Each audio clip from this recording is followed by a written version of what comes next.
Hello बच्चों, कैसे हैं आप लोग? मेरे नवोदय क्लास के प्यारे बच्चों, कैसे हैं आप लोग?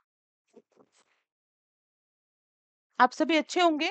आपकी प्रिपरेशन भी अच्छी चल रही होगी। एप्लीकेशन पे वाकई बच्चे बहुत अच्छी मेहनत कर रहे हैं। मेरे एप्लीकेशन का नाम, जैसा कि आप सभी को पता है, प्ले स्टोर से अगर आप करना चाह रहे हैं नवोदय की बेजोड़ तैयारी, तो आप प्ले स्टोर पर जाकर एप्लीकेशन से एग्जाम वाला विद योग्यता मुकाती ऐप को डाउनलोड कर लें। वहां मात्र 511 रुपए में आपको बहुत अच्छे से प्रिपरेशन करवाई जा रही है। जो बहुत सारे इंक्वायरी भी मेरे पास आई है, तो बच्चे उसमें ऐड हो चुके हैं। जिनकी इंक्वायरी मेरे पास आई है, उनको मैंने व्हाट्सएप ग्रुप में भी ऐड कर लिया है। अगर आप भी उन लोगों में से एक हैं, तो आप नंबर से भी पूछ सकते हैं बच्चों से कि कैसी पढ़ाई चल रही है। हालांकि डेमो क्लासेस भी ऐप पर अवेलेबल है, वहां पर भी आप उस चीज को चेक कर सकते हैं। ये जो क्लास बन रही है, ये नवोदय के बच्चों की क्लासेस है। क्लासेस इस रिगार्डिंग है कि एग्जाम में जब आपको एंजाइटी हो, आपको घबराहट हो, पेपर मिलने से पहले, पेपर मिलने के बाद, टाइम मैनेजमेंट हम कैसे करें, ओएमआर शीट को कैसे फिल करें, यह चीज मैं आपको आज बताने जा रही हूँ। 10 से 15 मिनट का वीडियो में मैं आपको सारी चीज क्लियर कर दूंगी। ये आप नक्शा बहुत अच्छे से जानते होंगे। ये हमारे प्यारे भारत देश का नक्शा है। ठीक है, ये जो नक्शा मैंने नेट से ओपन कर रखा है, ये जो नक्शा है, हमारे प्यारे भारत देश का नक्शा है। अब आप बोलेंगे मैडम, प्यारे भारत देश का नक्शा तो हमारे जहन में, दिलो दिमाग पर है, आप अलग से इसको क्यों बता रहे हैं? आप अलग से इसे क्यों बता रहे हैं? तो मैं आपको बताना चाहूंगी, आपको नींद से जगाना चाहूंगी कि इतने सारे स्टेट में से बहुत सारे बच्चे नवोदय की एग्जाम दे रहे हैं। बहुत एक्स्ट्रा ऑर्डिनरी बच्चे हैं। मैं बताना चाहूंगी कि बच्चे, जैसे मैं मेरी बात करूं तो मेरे एप्लीकेशन पे जो बच्चे हैं, मैं उनको 20 सवाल दे रही हूं तो वो 50 करके मुझे बताते हैं। होमवर्क 50 का मुझे सेंड करते हैं। तो ऐसी स्थिति में हम कैसे उन बच्चों से फाइट करें? फाइट मतलब लड़ाई झगड़ा नहीं।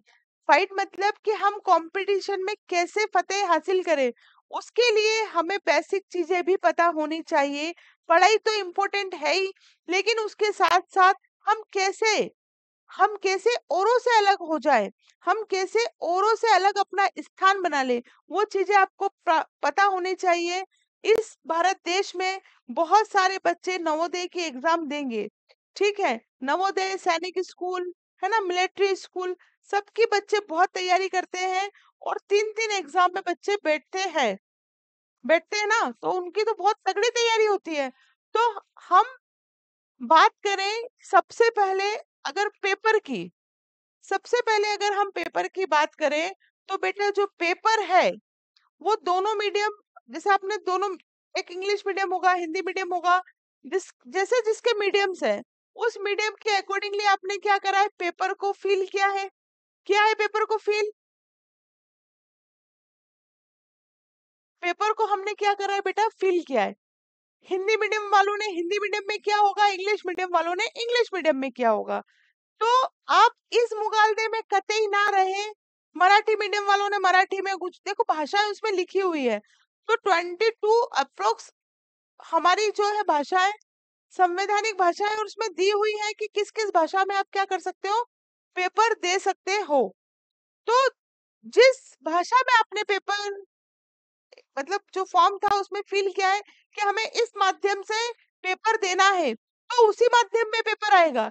इंग्लिश उसके साथ में एडिशनल नहीं आएगा। जिस बच्चों ने इंग्लिश मीडियम से फॉर्म भरा है, उनका पेपर इंग्लिश मीडियम में होगा पूरा। जिन बच्चों ने हिंदी मीडियम में फॉर्म भरा है, उनका हिंदी मीडियम में होगा। ठीक है, तो यह पेपर है लास्ट टाइम का।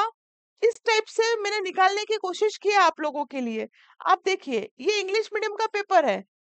इंग्लिश मीडियम का दो 2023 का ये पेपर है, 29 अप्रैल का। ठीक है, ये एंट्रेंस एग्जाम का पेपर है, ये इंग्लिश मीडियम का पेपर है। तो ये बेटा, ये इंग्लिश मीडियम का जो पेपर है ना, दिख रहा है आप लोगों को? दिख रहा होगा। ये पूरा पेपर आप देखें, इंग्लिश मीडियम में आएगा। मतलब कहने का कुल मिलाकर यह है कि कोई बच्चा अगर इस दुविधा में है कि अगर वो इंग्लिश मीडियम से पढ़ रहा है, उसने हिंदी मीडियम से फॉर्म भर दिया। जैसे हमने आँख को क्या बोलते हैं? आँख बोलते हैं हिंदी में, इंग्लिश में बोलते हैं आईज। वो सोच रहा है कि मैंने हिंदी मीडियम से फॉर्म भरा, अब एग्जाम में मान लो मुझसे नहीं बन रहा, तो वो सोच रहा है कि मैं इंग्लिश वाले तरफ में देख लूंगा। तो नहीं, दोनों भाषाओं में नहीं आएगा कि हिंदी आया फिर ट्रांसलेट करके उसका इंग्लिश में दे रहे हैं। नहीं, हिंदी रहेगा तो हिंदी में ही रहेगा। इसलिए पेपर मैंने ओपन किया है। ठीक है, आप देखिए इसको। ये पेपर, ये तो सॉल्विंग आ गया इसका, मैं निकाल लेती हूँ। ये पेपर पूरा आपका ऐसे ही आएगा इंग्लिश मीडियम में। ठीक है, पूरा पेपर आपका इंग्लिश मीडियम का है तो वो इंग्लिश मीडियम में ही आएगा। तो पहले तो ये जाले साफ कर लें कि जिस भी भाषा में आपने फॉर्म भरा है उसमें पकड़ आपको अच्छी रखनी है। जैसे कि उत्तरवर्ती संख्या, पूर्ववर्ती संख्या क्या होती है? अब इंग्लिश मीडियम में आपने पढ़े कि प्रीडिक्शन नंबर, सक्सीजन नंबर, लेकिन हिंदी मीडियम से फॉर्म तो भर दिया। अब उत्तरवर्ती आपको पता है कि सक्सीजर है, पूर्ववर्ती अगर आपको पता है कि प्रीडिसर है, तो आप तो कर लेंगे। नहीं तो फिर तो दिक्कत आ जाएगी ना आपको। तो उत्तरवर्ती जाने क्या है और पूर्ववर्ती जाने आप क्या है, जिस भाषा में फॉर्म भरा उस पर पकड़ रखी है, ये कहना चाह रही हूँ। तो ये पूरा पेपर बेटा आप देख रहे होंगे कि पूरा पेपर आपका इंग्लिश मीडियम में ही आएगा, हिंदी में इसमें कुछ भी नहीं आएगा। डायरेक्शन, जो क्वेश्चन को सॉल्व करने के जैसे पैसेज है, ये पैसेज भी पूरे इंग्लिश में ही रहेंगे, हिंदी में कुछ भी नहीं रहेगा। पहली बात। ठीक है, दूसरी बात, आप आ जाइए अब ओएमआर शीट पर। ओएमआर शीट पर अब हम आ जाते हैं। ओएमआर शीट मैंने आपको फिल करनी समझा दी थी, फिर भी मैं एक बार बता देती हूँ। ओएमआर शीट के दर्शन आपको करवा देती हूँ। ये ओएमआर शीट है।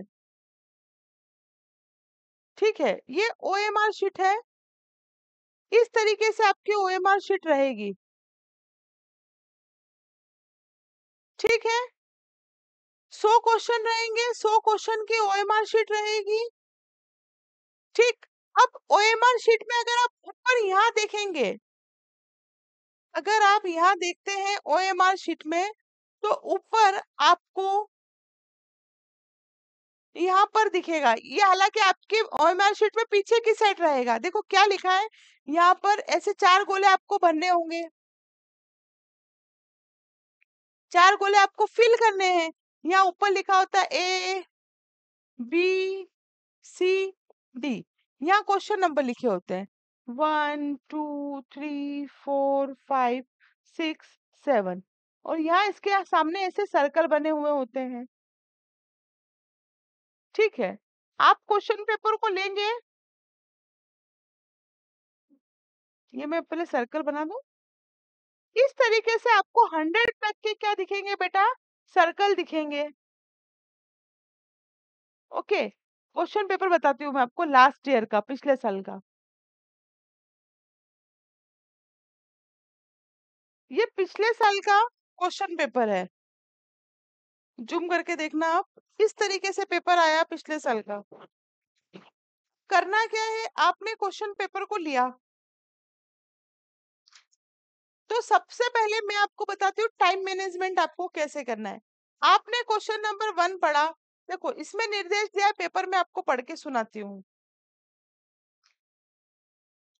प्रश्न संख्या 1 से 4 में प्रत्येक प्रश्न में 4 चित्र एबीसीडी दिए गए हैं।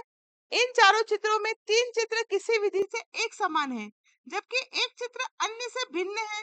अन्य से भिन्न चित्र का चयन करें। अपने उत्तर को दर्शाने के लिए ओएमआर उत्तर पुस्तिका में प्रश्नों की संगत संख्या के सामने वाले वृत्त को काला करें। ये हिंदी में लिखा हुआ भाषण है, समझ में आया होगा। क्वेश्चन रीजनिंग अगर आप पढ़ रहे हैं तो पहला ये है कि आपको क्या दिए हुए हैं, 4 डायग्राम दिए हुए हैं। 4 डायग्राम में 3 डायग्राम किसी ना किसी तरीके से एक जैसे हैं और एक अलग है। जब आपने पेपर को उठाया, ऐसे करके आपने पेपर को देखा, तो आपको लगा यार 3 क्वेश्चन तो अच्छे से बन रहे हैं, एक नहीं बन रहा, एक में दिमाग लगाना है। तो जिसमें दिमाग लगाना है उसको आप छोड़ दो अभी। ओएमआर शीट को हाथ भी नहीं लगाना है अभी आपको। ओएमआर शीट को बस आपको हाथ क्या लगाना है, आपको ये जो दिए हुए बॉक्स, आपका रोल नंबर, आपका परीक्षा की आपकी दिनांक, नेम ऑफ कैंडिडेट, जो बेसिक इंफॉर्मेशन इसमें दी हुई है उसको आप फिल करके इसको एक तरफ रख लीजिए। अब ओएमआर शीट को फिल कैसे करना है ये मैं आपको बता चुकी हूँ। यूट्यूब पर वीडियो डला है, आप वहां पर देख लीजिए। इसको फिल करके आप एक तरफ रख लीजिए। टाइम मैनेजमेंट कैसे करना है वो बता रही हूँ। जो क्वेश्चन आपसे बन गए पहले तो उसको फटफट टिक कर लीजिए। दूसरे नंबर पे आप आए, दूसरा क्वेश्चन आपने पढ़ा, जो बन रहा है अगर एक भी नहीं बन रहा है ना तो भी छोड़ दो और नेक्स्ट पेपर पे आ जाओ। जितने पहले कंठस्थ आपको आ रहे हैं वो अच्छे से आप लोग सॉल्व कर लो। ठीक, फिर वापस से आओ। वैसे पेपर 3 राउंड में सॉल्व होना चाहिए, पर अभी आप इतना ही जान लो। फिर जो क्वेश्चन आपने छोड़े हैं ना बेटा, आप उस पर ध्यान लगाओ कि यार इसमें कैसे होगा, क्योंकि माइनस मार्किंग नवोदय में नहीं है। इसलिए हमें सारे पेपर को क्या करना है, सॉल्व करना है। सारे पेपर को क्या करना है, सॉल्व करना है।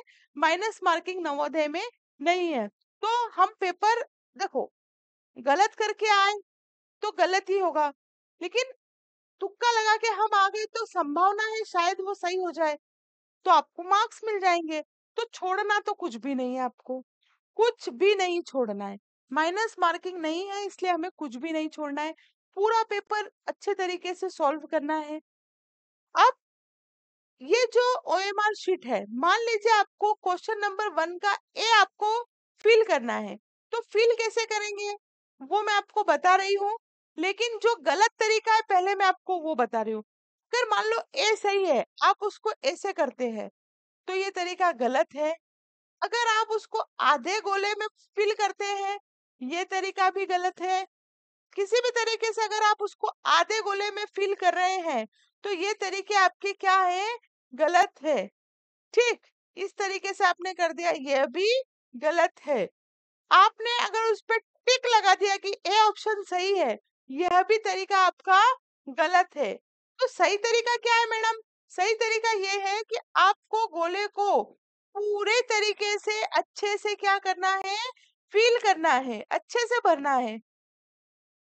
ठीक है, पूरे गोले को अच्छे से आपको फील करना है। आई बात समझ में? तो आपको क्या मिलेंगे, नंबर मिलेंगे। गोले से बाहर भी आपकी इंक नहीं जानी चाहिए, तो आपको मार्क्स मिलेंगे। बाकी ये सारे तरीके गलत है, ये यहाँ पर लिखा हुआ है। और आपको जो नवोदय पेपर मिलेगा उसके फ्रंट में भी ये चीज लिखी हुई है, ये चीज मेंशन की हुई है कि आपको इस तरीके से इसे फील करना है। अगर आप देख पा रहे हैं तो है ना, इस तरीके से आपको फील करना है। ठीक, ओके। इसमें सब कुछ लिखा हुआ है कि जैसे जो दिव्यांग है ना, जिस जो मतलब दृष्टि बाधित है ना, या अपाहिज है, उनको 40 मिनट एक्स्ट्रा भी दिए जाते हैं।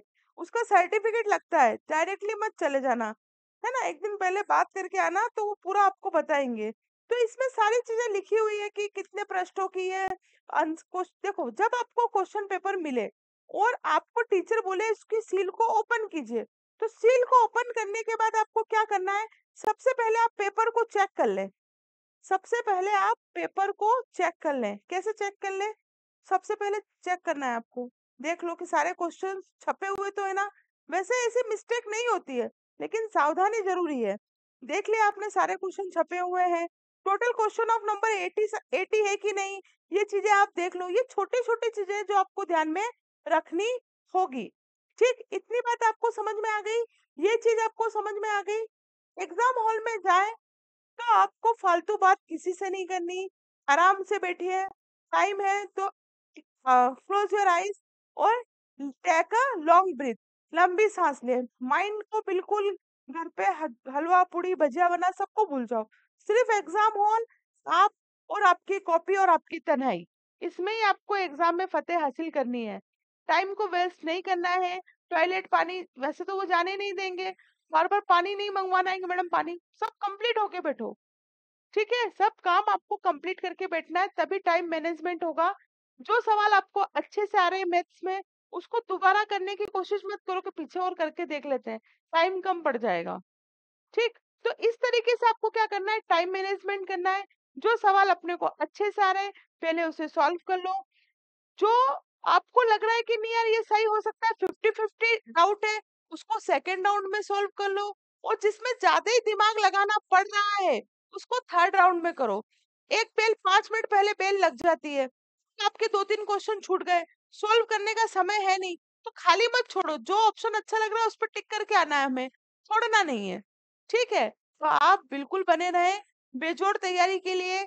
आप एप्लीकेशन पे आ जाए, एप्लीकेशन को डाउनलोड कर लें प्ले स्टोर से।